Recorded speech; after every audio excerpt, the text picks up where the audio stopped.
A paz do Senhor Jesus, meus amados irmãos, glória a Deus, estamos aqui uma vez mais para mais uma meditação, leitura diária de hoje, sexta-feira. Lembrando que nós estamos considerando a nossa lição de número 2 do quarto trimestre de 2022. E a nossa leitura diária hoje está no segundo livro das Crônicas,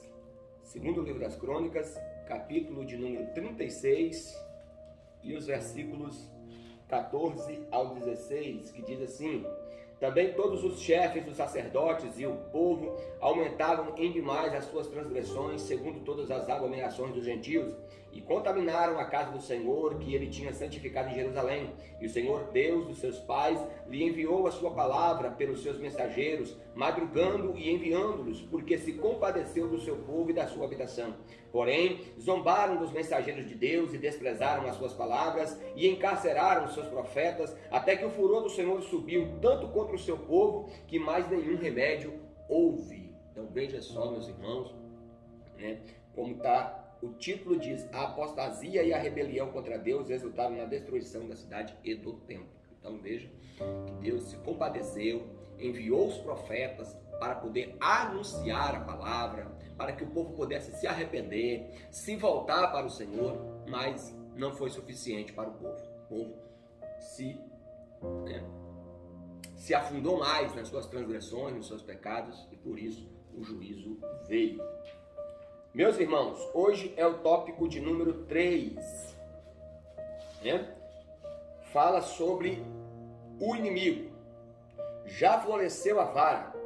Ezequiel faz uma analogia botânica, uma metáfora que se perdeu no tempo. A palavra profética anuncia que vai a tua ruína e já floresceu a vara e reverdeceu a sua soberba. O que essas palavras significam? Há diversas interpretações que não cabem neste comentário, mas dentre as três principais e mais aceitável é que essa vara ela representa o rei Nabucodonosor. Assim como o rei da Síria foi o chicote de Deus para açoitar Samaria, o reino do norte, Israel, tá? Os filhos de Israel, da mesma forma, Javé usou o rei da Babilônia, Nabucodonosor, como seu azorrague para chicotear Jerusalém, Judá. Lembrando sempre que foi sob o comando de Nabucodonosor, rei da Babilônia, que o reino de Judá foi invadido, que formou o cerco ali na cidade, foram levados cativos em 3 demandas, enfim. Foi a Babilônia, no comando de Nabucodonosor, que foi responsável por essa ação. Reverdeceu a sua soberba, versículo 10.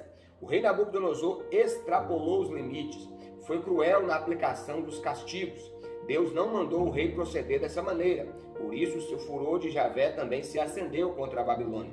Essa reação divina é exemplar, pois ainda hoje Deus julga os poderosos que abusam da autoridade e cometem atrocidade. Às vezes, isso respinga também no próprio povo, mas o castigo definitivo é individual e na eternidade. Ou seja, Deus falou para Nabucodonosor agir de uma forma, só que porém ele foi muito cruel. Crianças foram mortas, mulheres grávidas foram transpassadas de espada, velhos também foram trucidados. Não foi dessa maneira que Deus ordenou para que Nabucodonosor e os seus exércitos agissem, mas ele agiu assim. E lá na frente a gente vai ver que o próprio rei da Babilônia, a própria Babilônia, não nos tempos de Nabucodonosor, mas nos tempos lá do neto de Nabucodonosor, Belsazar, lá em Daniel capítulo 5, a gente vai ver que os medos e os persas invadiram a Babilônia e conquistaram a Babilônia. Então, fica bem claro aqui. O rei Nabucodonosor. O nome Nabucodonosor é de origem acádia, uma antiga língua da Mesopotâmia, que fica assim: Nabu Kuduri Utsur, que significa Nabu protegeu minha herança. A forma que mais se aproxima do original hebraico é Nebuchadrezzar. É mais ou menos assim, Nebuchadrezzar, que aparece 30 vezes no Antigo Testamento, sendo 4 vezes no Ezequiel. A forma alternativa de Nabuchadrezzar a Septuaginta de Joséfo emprega uma forma grega Nabucodonosor, que era filho de Nabopolassar, que reinou 21 anos na Babilônia. Nabucodonosor reinou 43 anos. Então aqui algumas informações sobre o rei da Babilônia, Nabucodonosor, que estava conquistando praticamente todo o mundo naquela época. A Babilônia. O nome Babilônia também é de origem acádia, Babi-Ili, portão de Deus. O Antigo Testamento hebraico usa Babel e a Septuaginta usa a forma Babilon ou Babilônia. O nome do país é o mesmo da sua capital. Caldeus e babilônicos eram no princípio povos distintos.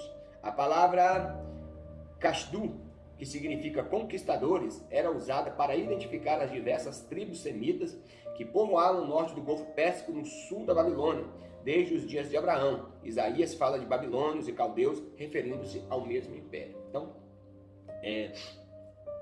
quando a gente vê, por exemplo, duas Babilônias, né? A gente vai ver lá a terra dos caldeus, que foi a terra lá que Abraão saiu, né? Ur dos caldeus, né? Mas a gente vai ver lá na frente lá a Babilônia. São dois locais distintos, tá? A Babilônia de Nabucodonosor era a Caldeia ali era um pouco diferente, tá? Só que lá na frente, no livro de Isaías, que Deus fala aqui, já se refere a tanto a Caldeus como a Babilônia como sendo o mesmo povo. A conclusão diz: os julgamentos divinos da história mostram que o pecado jamais ficará impune e que a única maneira de escapar da condenação é através do arrependimento e da fé. Israel não tinha desculpa, não podia alegar ignorância, pois o povo dispunha de Moisés e dos ensinos dos antigos sábios e da revelação dos profetas e do conselho dos sacerdotes. O apelo dramático de Ezequiel é um exemplo clássico dessa verdade. Então estejamos atentos às exortações e às palavras proféticas, para que não venhamos sofrer o juízo divino, muito pelo contrário, sejamos alcançados pela sua misericórdia. Amém? Deus abençoe a sua vida e a sua família, em nome de Jesus.